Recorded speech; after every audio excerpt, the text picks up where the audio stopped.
this card? This meeting is being recorded. Yeah, excellent. But Ian, nice to meet you. Take care, man. Thank you. Yeah. All right. See you. Bye, Ian. All right, well, thank you everyone for coming out. I'm having to record myself, which feels super duper weird. Thanks everyone for coming out. This is our Lobster group. Now rebranded as ETSA according to our email, if anyone was confused about that today. Sorry. Then what do I say? I haven't done this in a while. Introduce yourself as Wesley Kirkland. Oh yeah, I'm Wesley Kirkland, one of our ETSA board members. We also have Ben Taylor over here, but he's not on here. Oh yeah, you can't see me now because we don't have a camp on, but we got our Wesley. Yeah, that's fair. And then we also have Jonathan Evenden on the call and Brad Phillips. Yeah, that's right. Two of our other board members. We also thank Tech Systems. I'm getting to that point, Michael. Thank you. We also thank our wonderful sponsor of Tech Systems for everything they do for us and for food. There, now Wayne can say hi. Yeah, could you introduce yourself, for those at home, as for other people here who don't know you?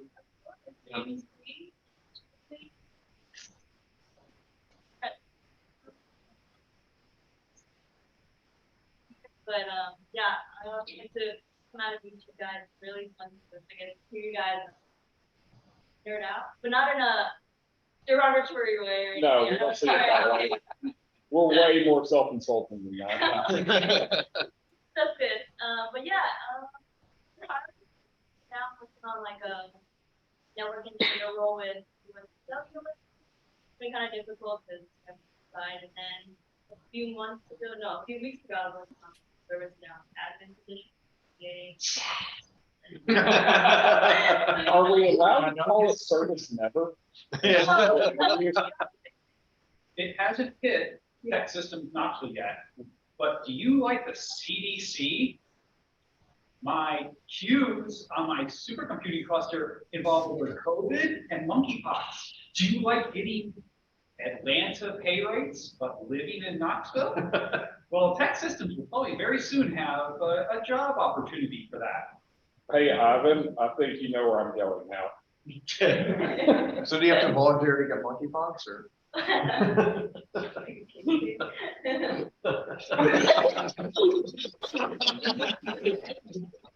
Answer no. There's a great phrase.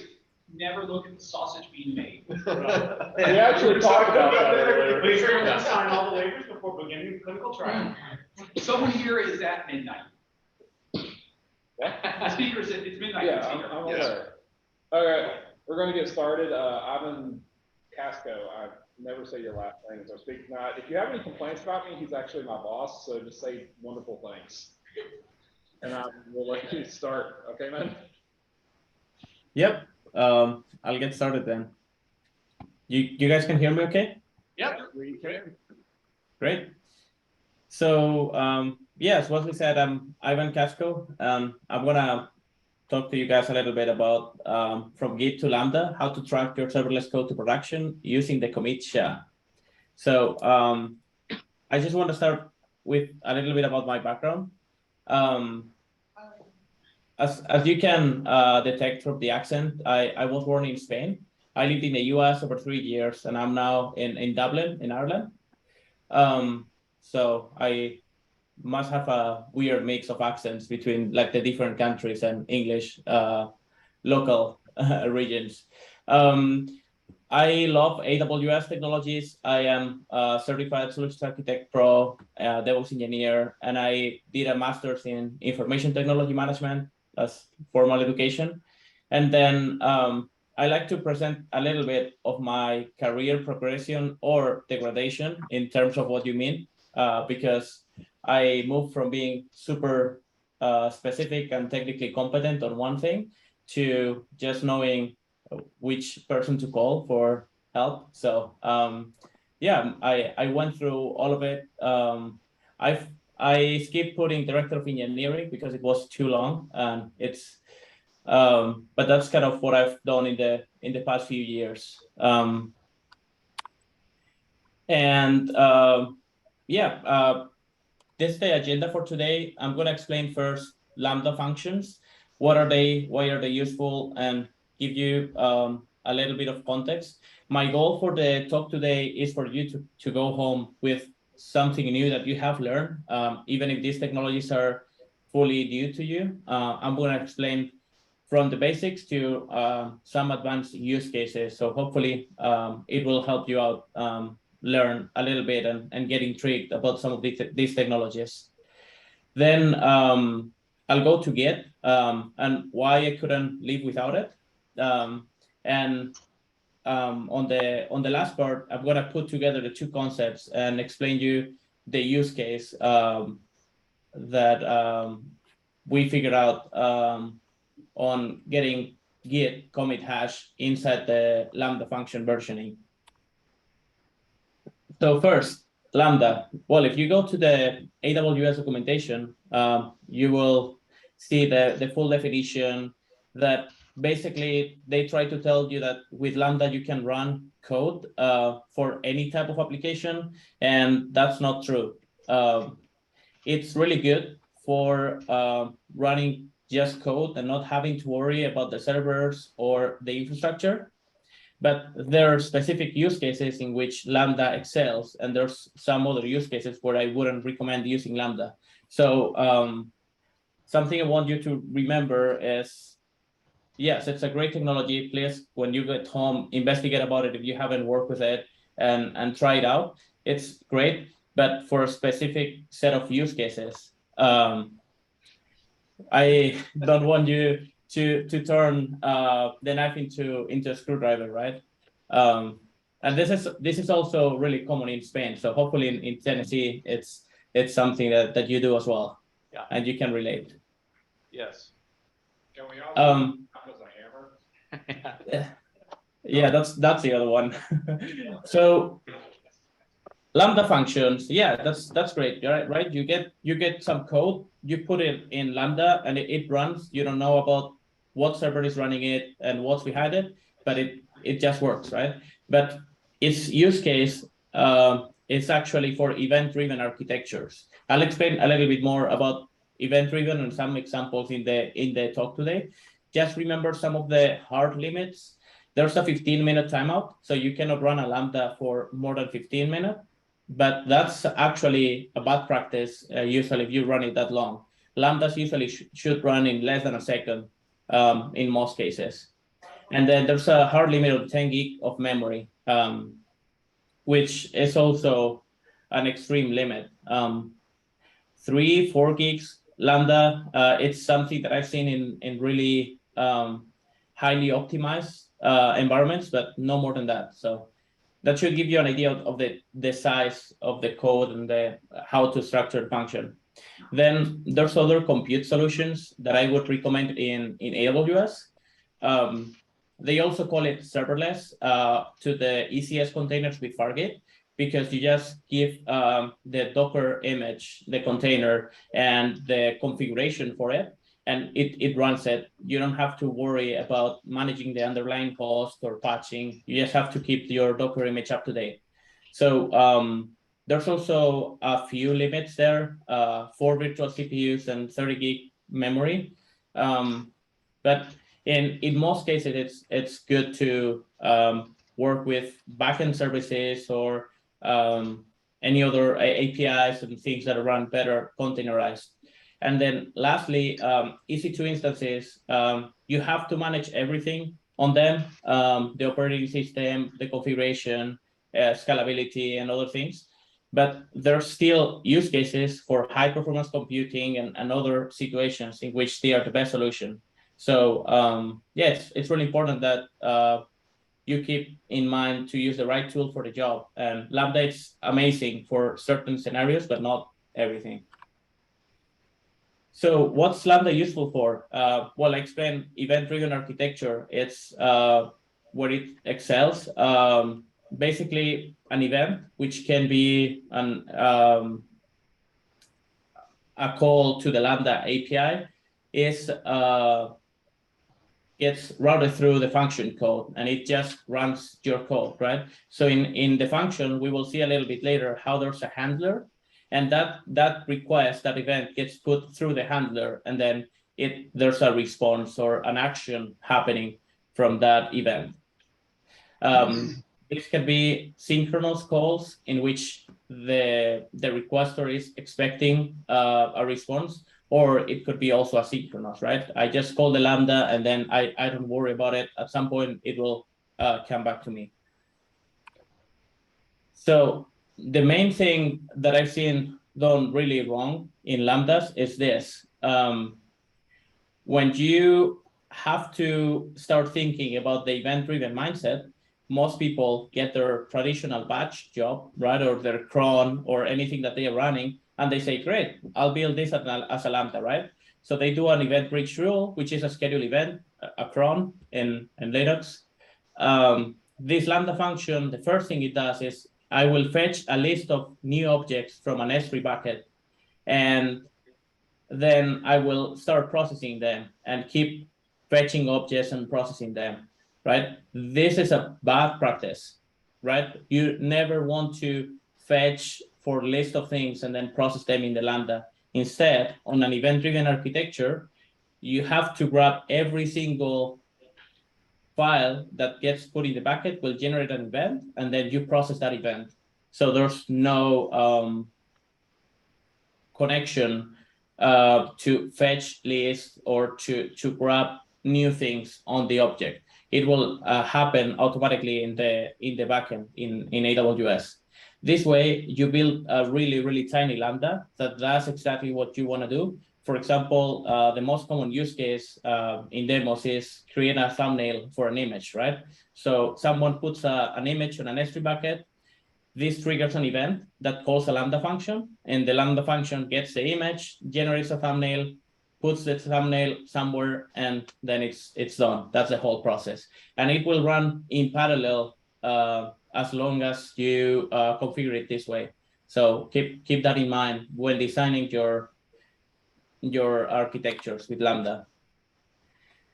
Then something I see misunderstood and cause a lot of issues as well, and in my experience, is the scalability section. So Lambda, the first time you invoke a function, Lambda will create an instance of the function. An instance, imagine it as a container running in the backend, processing it. It's actually a special virtual machine that AWS has developed, but imagine that it's a container or a process that gets triggered on the backend. So AWS will create that instance when you make the call to the Lambda, and then it will run through the handler method to process the event. And then when it returns a response, that instance that it's active, it will stay active for a while. So if you call it again, it will quickly give you a response, right? But the first time, if there's been 24 hours, for example, that you haven't called your Lambda even once, it's not going to be there waiting for you up. It's going to get up. It's going to create an instance whenever you call it. So if you call it once, then the Lambda finishes processing and you call it again, it's the same instance that's going to reply to you, the original one. If you make 2 calls at the same time, Lambda is going to create 2 instances to process your request, and then it will keep those 2 alive for a while. So yeah, whenever you have to launch a new instance of the Lambda, that's called a cold start, because it takes a little bit longer to run because it's starting a new instance on the backend. So on scalability, on high scalability, right, we have to always balance these 2 terms, balance burst and provision concurrency.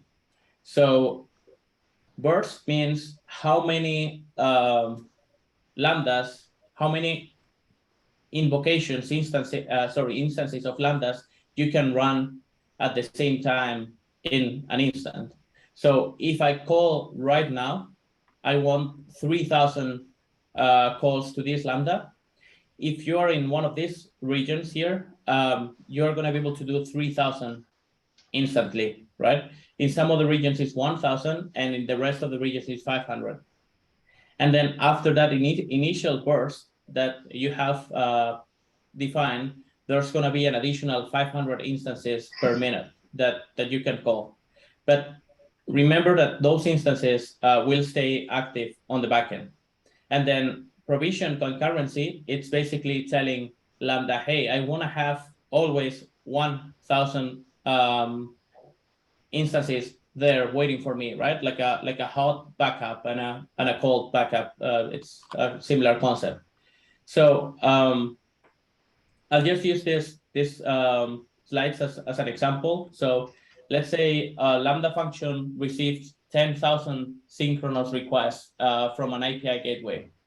And we have a concurrency limit of 10,000. And let's say each request takes 15 minutes to process, to complete. 15 seconds, sorry, to complete. So here on the first example, all the requests will arrive immediately. We are sending the 10,000 requests at the same time. And then Lambda is going to be able to cold start and process 3,000. And then it's going to throttle 7,000. It's not going to be able to reply to this immediately, right? It's going to throttle the request. Then on the second example, as you can see, it can handle 3,000. If we send it over 2 minutes, it can handle 3,000, and then it will throttle 2,000. And then on the next minute, these 3,000 are still active. So it will reply to this, and it's going to start 500 new on the backend to reply to our request, and then 1,500 instances. These 1,500 invocations are going to be throttled, right? So if we split this through 3 minutes, as you can see, on the first one, it's going to throttle 333, but then it's going to be able to handle between the ones that are already started and the new ones, it's going to be able to handle the traffic. And on the fourth scenario, there's not going to be any throttle invocations because we are splitting all the requests through 4 minutes. So it's going to be able to take care of all of them. In this example, right, let's say we have a use case where we need a really low response from the Lambda, really quick response, like millisecond latency on the Lambda.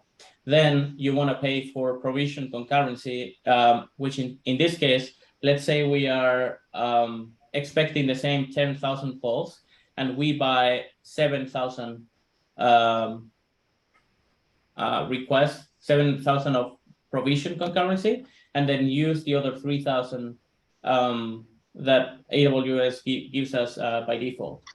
Then in this scenario, we are going to be able to properly reply to every single invocation at a time. So it really depends on your use case. If it's an asynchronous application, most of the time it's okay. It doesn't really matter that you haven't processed 7,000 requests. It will come later as an event, or it's going to be a queue that it's getting processed and it will be processed later. But depending on your use case, you might want to pay for having some provision concurrency, or even have it all in provision concurrency, so there's no cold starts. If you need like a double-digit millisecond latency, then you have it all provision. Then the last feature that I want to explain today of Lambda, it's versioning and aliases. This is a really unknown feature. There's been a lot of engineers that I've talked to that they have never used it. But it's the best way to publish and to handle different versions of your Lambda in production. The way it works is an alias is just a pointer to a version, right? And then you can have different versions published of your code. There's always going to be a special version in every Lambda function that it's this latest version. And it's every time you push new code, it's automatically going to be tagged as the latest. So if you want to deploy a new version, you have to push, it will tag it as latest. You publish the version 2, let's say, and then you can move the alias pointing to the new version whenever you're ready. This allows you to test in isolation. You push the Lambda, you have your code there, but you still haven't changed the end user until you switch the alias. And there's also a nice feature that it gives you where you can have a weight percentage of calls that are going through. So you can roll out a deployment safely and do more of a canary type deployment just using aliases and lambdas. We are not using any of the other technologies in AWS like Full Deploy or any of the other technologies. This is basically just using Lambda and the aliases. So that's it for Lambda now. The next thing I want to explain to you a little bit is Git. And Git, as you might know, it's a free and open source distributed version control system. The distributed version is really important. I'll explain it a bit, but please don't confuse Git with GitHub. Git, it's the system for the version control. And GitHub is one of the servers. You have Bitbucket, you have GitLab, and you have many other Git servers that are out there. And they do a good function, but it's not the core of the technology. And before showing the rest of the slides, I just want to give a brief disclaimer. Master in this context should be understood as main. There's now a movement towards removing like the master term from all the Git repos. But there's still documentation like this great book, the official Git SCM documentation, where it uses the previous terminology. So keep that in mind as we go through the slides. So why is Git distributed? Git, unlike the traditional version control systems where you had a central server with a version database, and then the different computers just downloaded a copy based on the version they wanted, it's fully distributed, which means every single user is getting a full copy of the repository in each machine. You have the server. In this case, as I said, it can be GitLab, Bitbucket, GitHub, whatever you use. And in this server, you have the version database, but then the different computers have the whole copy and synchronize whole copies and changes with the server. So at any time, I can perfectly work offline, then I go online and I can push my code and changes. It's a great advantage because at any point, the repo is the single point of truth. You don't have to rely on the server going down or what the server is giving you. You can trust your own local version. Now, some other concepts about Git is the Git Comment.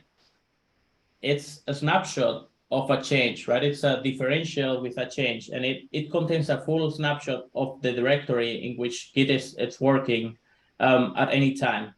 And this tiny thing that you see here, it's the commit SHA that I'll explain in a second. That's basically a cryptographic hash of the version. So here, we can see some other things in Git that you might be familiar with, which are branches, right? We can have a branch named master or main. We can have a tag with v1.0, but this is also like not really well understood. Both branches are tags in Git. They are just references to the commits.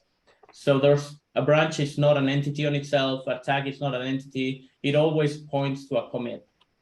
So if you ever like remove the commit from the repo or do something with it, the branch, it's just pointing there. And then head in Git is where are you working right now at, right? Your working directory, where it is, because you can move your head, your local directory, back to a previous commit or change branches, right? So head is always going to refer as a working directory. And then when you commit, create a new commit in a new branch, let's say we are in this version, right? And I make some changes. I can create a new branch called testing, and I create a new commit and a new version. So now testing, it's gonna point to this new commit, which has a parent that is this, and then master and head, I can change back to the previous commit, and now I'm pointing to this one, right? So as long as there's something in Git pointing to a commit, there's a branch, there's a tag, there's something, the commit, it's still gonna be there. If at some point you remove all references to a commit, let's say we delete this branch, the commit, it's gonna get lost. It's actually not deleted for a while, but the index gets lost in the Git configuration. So keep in mind that you always need to have at least one reference to it, either directly with a branch, or this commit here, the first one, has a reference because it's a parent of a previous commit, right? So that also works as a reference. But in this case, if we were to delete the branch, this commit will get lost because it's not pointed by anything. And then you can also have new commits with two different parents with no issue, right? You just go to the commit where you want to work from and create a new one from there. And then you can merge commits that are in two different branches. That's with two different parents. That's called a three merge commit. Or if you just move this branch to the next commit, this is called a fast forward commit. So branching and merging, it's a really difficult, complex topic, but that's a brief explanation of Git. Then when we work on Git as team, we need usually different workflows, right? How we are gonna work with different branches, and there's many ways to work with Git.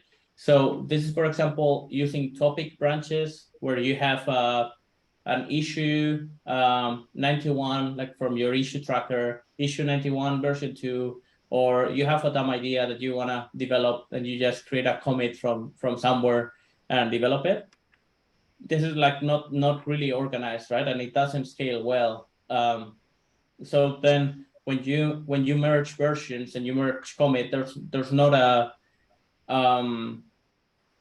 good plan to work as a team and have everyone working together. So that's why there's a couple of standard or really used Git workflows that are scaled for teams. This one, it's the one I prefer the most.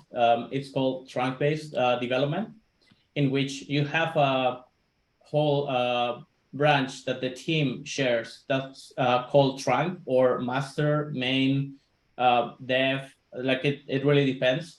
But it's basically the trunk, and everyone creates commits off of that branch and then integrates the code again back. So it really works well when the feature branches that you're working on, they are really short-lived. You just make a few changes and then push back. And there's good code reviews and automated checks in the process, because this version, it's production, right? It's the main version of your code. So it always needs to be ready to be deployed, and it always needs to work. That's why it's a great process to work really fast, but with a caveat of the pull request reviews and all the automation that you need to ensure that the code is good quality before you push it. And then this is the other common workflow. It's called Git Flow, and it's one of the traditional ones. It's best used for multi-versioning support, right? If you have an application that you have multiple versions and you need to support them, then you cannot just push forward the version like you would do in the trunk-based development. you need to be able to maintain and do hotfixes on previous versions. So here, this commit, right, it's version 0.01. There's a hotfix on this commit, and this hotfix, it's going directly to the main branch, and it's creating version 0.2, right, this hotfix. And the main development line, that in this case, this branch is called develop. This develop branch, it's here. If you look at the hotfix, it doesn't have this comment, right, when it happens. So it's like kind of working completely isolated. And there's even feature branches that different developers are working on. So this feature branch here, it's never merged. And this one, developer opens this branch and then merges the code back, right? But you have to always merge back the hotfix into the develop branch to have the real version of code that you are working in, and that it's working in production. And then let's say you are here in develop, right? Your code is ready to be released, but there's a few changes. So let's say before release, you have to change the release version. So you don't do that in develop. You usually open a release branch, make any changes that are needed for releasing, and then you release the version. So this workflow is really complex. It's really difficult to do properly, and it can create lots of issues in the team, but it's really good for multi-versioning support if you need that, only if you need that. In any other scenario, I would recommend people to go through the pains of setting up good CI/CD, setting up good pull requests, train the team, and move to a trunk-based development. Because my experience with Git Flow, it has been this, right? Like in case of fire, you just commit, push, and get out. So I have seen many cases where it's late on a Friday and developers are waiting just to push their code and run home, and they don't even want to check it. So yeah, be careful. Git Flow is not the best default option. If you need a default option for Git, always use trunk-based development and get something more complex if you need it. And going back to the commit SHA, it's really this yellow, really long string. It's the commit SHA, which is the SHA-1, right? Cryptographic. It's an algorithm that takes the contents of that snapshot, right, and generate this from it. So why should you use the full commit SHA instead of the short one? Well, it turns out that people use the short commit SHA usually, but when you get to around 70,000 revisions, now there's 100% chance that there's going to be a collision if you only use the first 7 characters, because it's an hexadecimal. So actually, the Linux kernel team figured it out, and now they are over 250,000 different commits, right? Different revisions of code. So I know it looks ugly, and you would like to use the short version on many scenarios, but it's best to use the longest one. So there's no chance of a collision and basically having the same hash and not being able to identify the exact version of code that you wanted to point to.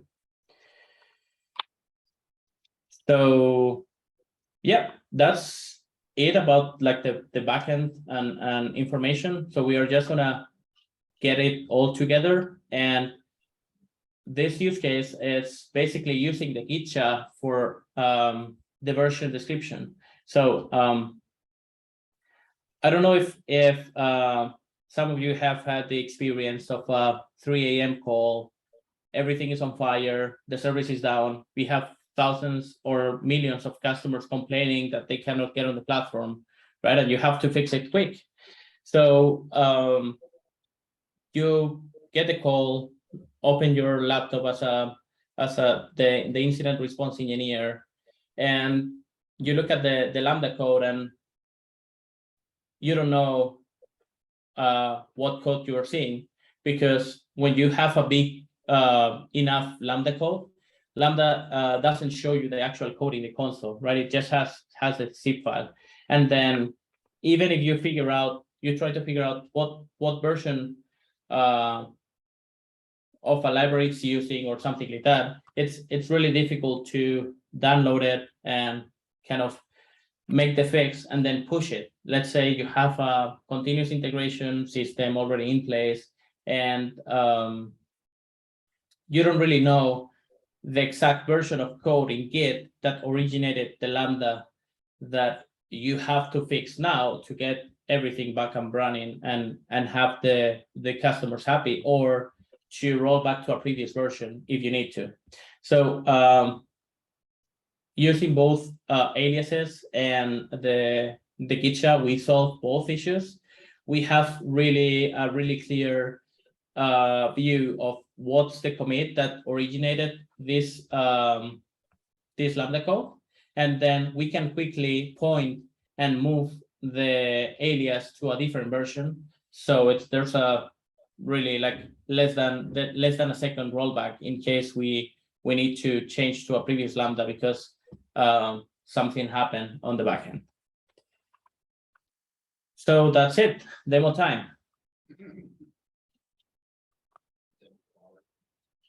So let me know if you can see my screen. Okay. Yeah, that is great.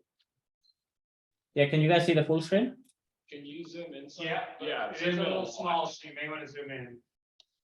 Okay. For mass big TVs. Or at least trying to transport them back and forth. Or realistically, I have bifocals and yeah. Ivan, just press Command plus inside of Chrome or Firefox. Whatever. Yeah, I know, but it's gonna work better if I do this, right? One more. Okay, I just changed the resolution of the screen, but I cannot do more, so I'll do this. There we go. Okay, great. So this is the Lambda function dashboard. So another big disclaimer: you shouldn't be doing things manually on the console, except for experimentation. I always recommend doing infrastructure as code, because if it's not in infrastructure as code, it's already legacy. It's already technical debt that you have there. So keep that in mind. I'm only doing it here for the demo purposes. So you can play around at home. But Hey, Ivan, we have a question. Oh, I'm sorry. Once you're done, I'm providing Ranger again. Sorry. So you said the infrastructure is code. What do you use? If you could tell us, what tools are you using? What tool chains? Sure. So at StratusGrid, we use Terraform, we use CDK, we use CloudFormation, right? CDK is CloudFormation. CDK? Cloud Development. Yeah, I made script. So we have both. For like multi-cloud, we use Terraform, and then for specific use cases, we use CDK, or we have some legacy just CloudFormation templates. But everything new, we're building it with CDK, whatever we need in CloudFormation, and then Terraform as the multi-cloud infrastructure as code tool. Thank you. Yep. So yeah, so this is the main console of Lambda, right? So here you can see my Lambda function that I created. This Lambda function has source code. You can see it here in this cool editor, but keep in mind that if your Lambda is something serious, if it has a lot of code, it's not going to show up. So it's just nice when you have a few lines, but if you have different packages or libraries, that it's not going to be able to render it. So in this scenario, the only thing that I'm doing here is I'm processing the event with the handler, right? This is where the event is coming. And then to this event, that in this case, my event is going to be an HTTP request. I'm going to respond with the code 200 and some headers and the body, which it's going to be my HTML file. So super basic, right? It's an HTML file with this Lambda function. So great. we put the Lambda function. Now there's a way. You usually would build an API gateway in front of the Lambda function to handle and process the API request more securely. But there's a way to test the functions quickly with a function URL. This one is, for example, not authenticated, so it's not a good practice, but it works for the demo. And as you can see here, I put an image in my index HTML file, right? As you would do on any web server, just like IMG, source, StratusGrid logo, but it doesn't work. So why doesn't it work? It's not a web server, it's not a container, it's just processing an event. So every time I'm calling, it's handling an event and replying just with the HTML. Keep that in mind. It's not a web server. It's just a tool to respond really quickly to different events. So this basic code, just want to show you, every time we push code, it's going to be on latest, but then we can publish new versions. So as you can see here, I have several versions published. I put one as an example on the short Git hash. I already explained that if you're going to have more than 70,000 revisions, it doesn't work. So I would suggest against using it. But you can have the full commit hash, and each of these versions, it's a copy, this current copy of the code with its configuration, right? So it doesn't need to be a change of the code. Let's say you want to change a permission, or you want to change a variable or a configuration of the Lambda. You can publish different versions of it. And then these aliases, you can create several. They will point to a version of that you have published already. So in this alias, I have created this URL to test the alias. And this is the original blueprint from AWS that I then edited. So if I want to point this to the newest version, you can just point to version 5, save, and then the lambdas will immediately reply, right?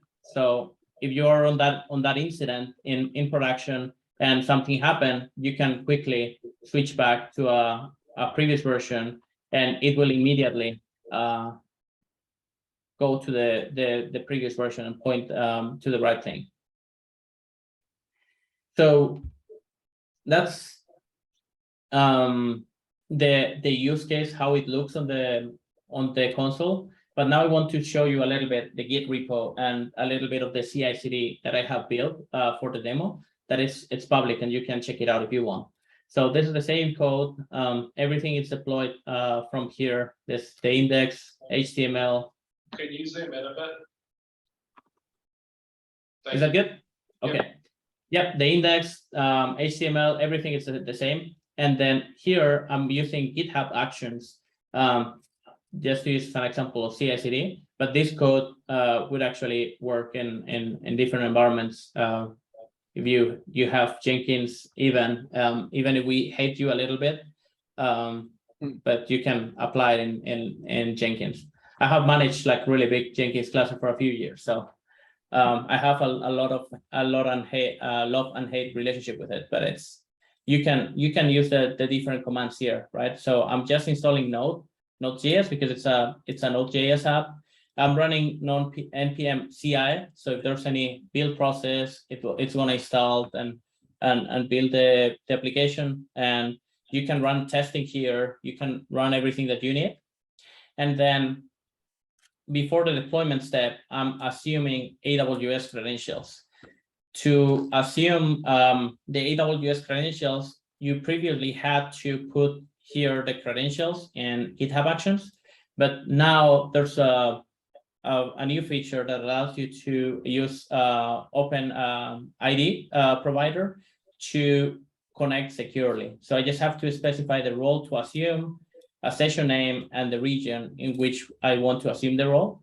And then in IAM, which is the permission management system, I just trust GitHub Actions and the specific repo in which I am running, I'm allowing it to run the action. And then I have the set of permissions that I'm giving this repo. For example, like the create function permission. So if you use GitHub Actions and you want to learn a little bit more about how to configure it, just do a quick spam. Our coworker Matt Barlow has just published this video on how to connect GitHub Actions to AWS. So I would suggest you can go to the StratusGrid YouTube page and check it out. And then the last stage here, once you have the proper credentials to call AWS, you just zip the contents of the directory, right? All the things that you have built, and you run two things here. The first command is going to actually push the code to AWS, but remember, it's going to push the code as latest, right? So it's going to be there, great, but with our current configuration, it's not doing anything. I can go in, I can check it out, I can test it, but this next command, it's going to actually publish a version on this same function, and in the description field, it's going to put the GitHub, the commit SHA, that it's this exact commit that I'm running. So every time if we make a change here, let's say we create a change here and just put a happy face, and we commit the changes directly to the main branch, this is going to trigger a GitHub action that will push the Lambda code, and it's going to create a new version, right? So we can see here starting to work, and we can watch it live. It takes a few seconds. It's really fast.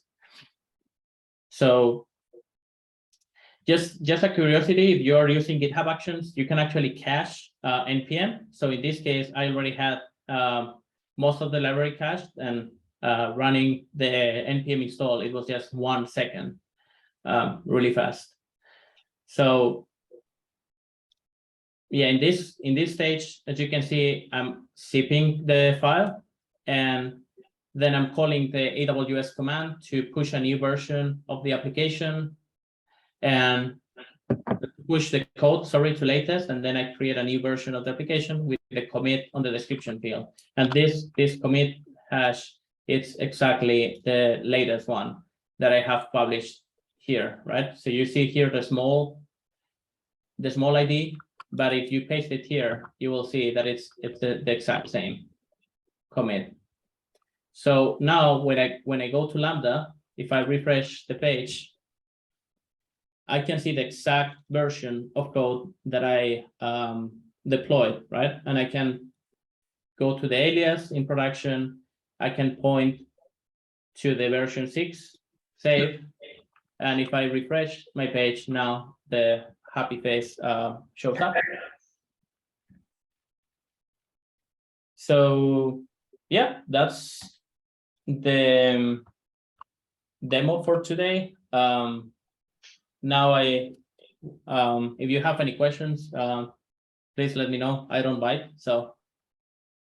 I actually have one question myself. Go ahead. What? Yeah, my jaw's at risk now. How long is the description field? I'm actually kind of curious, how much could you jam in? The description field, it's 255 characters if my memory serves me well. So it's not. So you can't put much more than the commit SHA. Yeah, you can put much more. So that's why what I really suggest to do is to always have the commit SHA there, so you can refer to it, and then you can search a specific commit SHA if you need to. You can go to it, right? You can in any GitHub page, you can just put /commit and search it, and in local in Git you can also change to it. It's the most it's the only thing you cannot figure out in any other way. And the other thing I would highly suggest everyone to do, it's to tag the resources properly, right? So in this case, we don't have a tag, but we can put here a tag called source repo. And then on the source repo tag, we can refer to the original repo in which we have the code. So this would be the most appropriate place to also have some references that would help you out during the incident. But for that specific version, the key information that you need to figure it out is just the SHA. And that's never going to change. Aaron, do you have a question? No, I got a two-fer, so I'll do the first one quick. Can you tag an individual version of a Lambda function, or do you have to tag the whole function?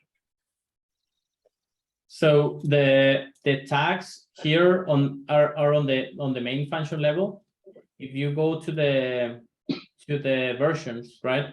This is just a version of the Lambda. There's no tags for it. There's no filters for it on the level, because the tags is more for looking at AWS resources, and a version is like part of a Lambda. It's not an actual resource on itself, so it doesn't have tagging enabled. But the Git repo, for example, it doesn't change for each version, right? It's always going to be the same repo URL. So you just need to make sure that's up to date. We're good on time, by the way.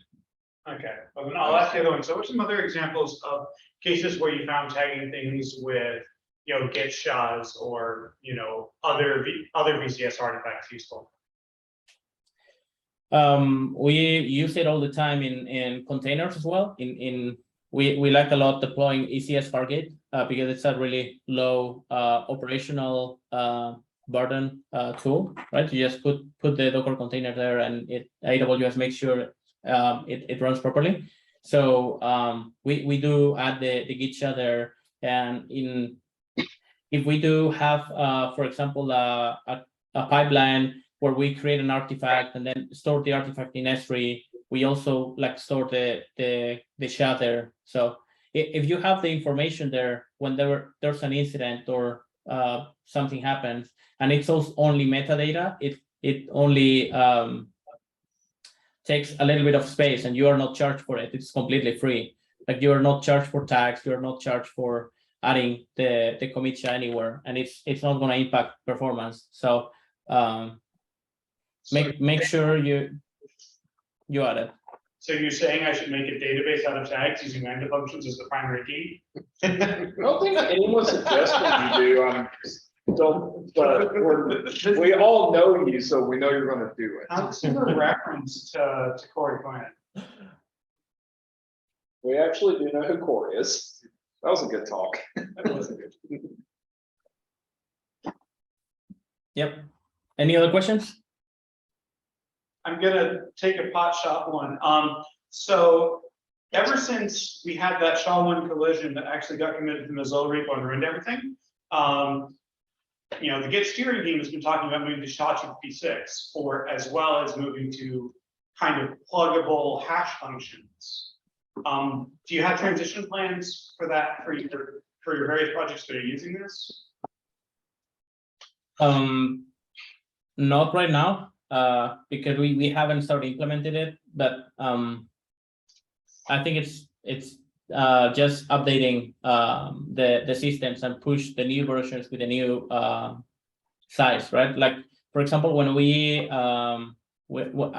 I have been working with EC2 since it was only classic, and like we started with VPCs and other things, and then we had the longer IDs on resources because AWS started with really short IDs of a few characters, and then what we did is just apply the new IDs to the new resources, and it would work together properly. So but I don't see any issues if it changes to SHA-256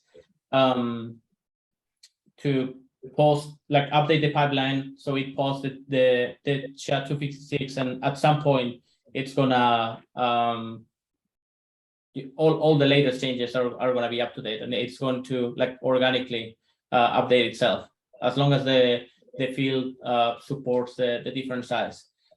And what I have done in situations where like new strings don't work or new versions don't work, I have been like splitting, getting a part of it, or like it really depends on how you use it. But I don't think it's going to be a big issue long term.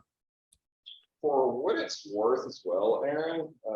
So I know we did this at work, and I'm a big proponent of it, but it's squash merges, so reduce your actual commit history as well.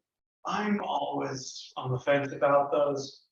Well, I don't like it, or I don't want my coworkers to see my commit of, damn it, why didn't this work? Yeah. I'd much rather them see the PR. The way that I'll do it is when I'm getting ready to open merge requests, I'll go rebase -I, and I'll cut it down to a few commits. But I don't tend to like squashing everything in a feature branch because I like to keep doc stuff and implementation stuff separate. But that's me stylistically, and at my current position, we don't have any, there's no enforced standards for commits or merging tent or whether or not to squash or even fast forward. So that's just my personal MO and not a standard operation. I know the physical room has had a couple questions. We'll come back, but does anyone virtually have any questions? Caleb, Brian, Hillis, Jonathan? Of course, Caleb has a No, it was a good talk. question, but he doesn't want to ask it. Go ahead, Brad, or what were you saying? No, Okay, not him. No, wow, no questions from our internet. Oh, what the hell's going on? Any other questions from our room? Well, I guess you can have a tangential one. We'll get to that after. We see, we I know how these go, Aaron. we can't take a speaker to the bar, so I can't ask him, what was the most recent Git command that you didn't know existed and you were amazed you were discovered it and you wish you'd known about it years ago? Oh shit, Git.com. That's not a good. But that is really useful. Hey, I actually did think of one. Oh, go. Just out of curiosity, so with everything, with this environment, how do you do things like secure it for compliance? And how do you keep track of, like, I don't know, because like I've got, for example, one of our clients, they're doing development in a high trust environment. And I'm just curious how something like this would be able to fit into that, if it did at all. Because I don't. This is really great. I didn't really know anything about this prior to you presenting. Sure. So the first thing that you need to do whenever you want to use AWS service on a high trust environment or any type of compliance, it's to go to this page. Let me actually show you.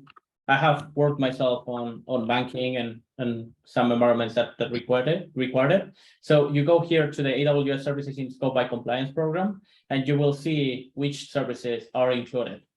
Because there might be a service that is not included, or there's certain caveats that you have, right? So let's say we are going to FedRAMP or any kind of compliance. You can search here Lambda, and Lambda it's included, right, on both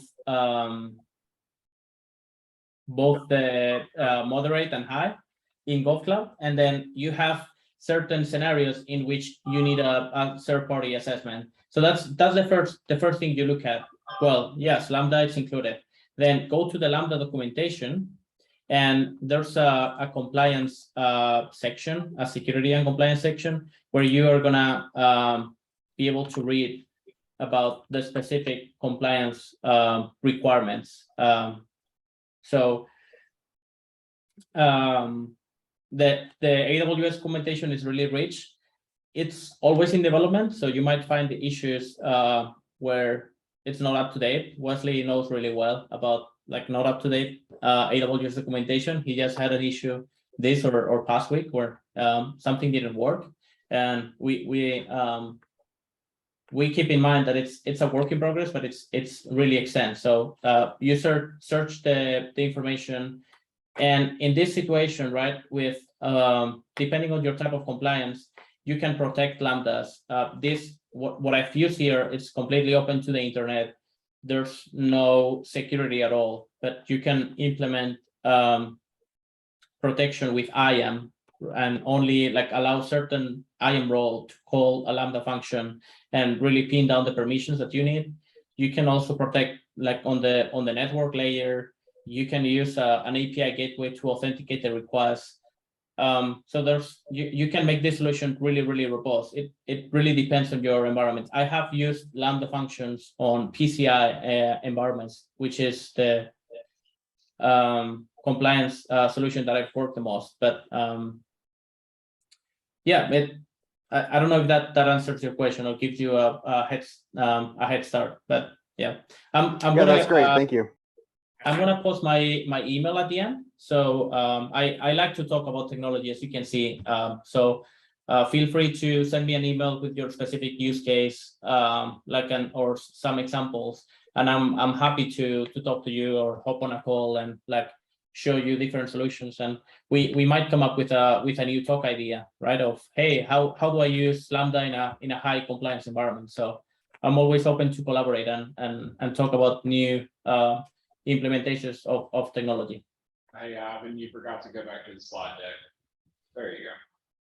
Yeah. I just want to advise if you'll for Jonathan, because it's not easy to Google, but there's an AWS service called Artifact, which has all of the statements and audits that AWS has gone through, as well as where you need to go if you need to execute like a HIPAA BAA agreement with them.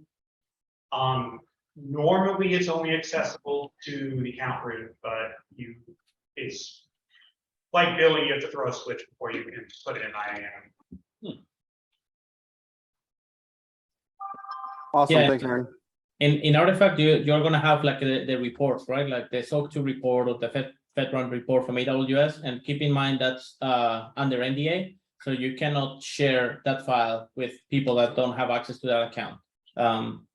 But yeah, there's there you have like the actual compliance documentation. But there's tons of information that I can send you links if you're interested, or we can prep a call about the use case as well.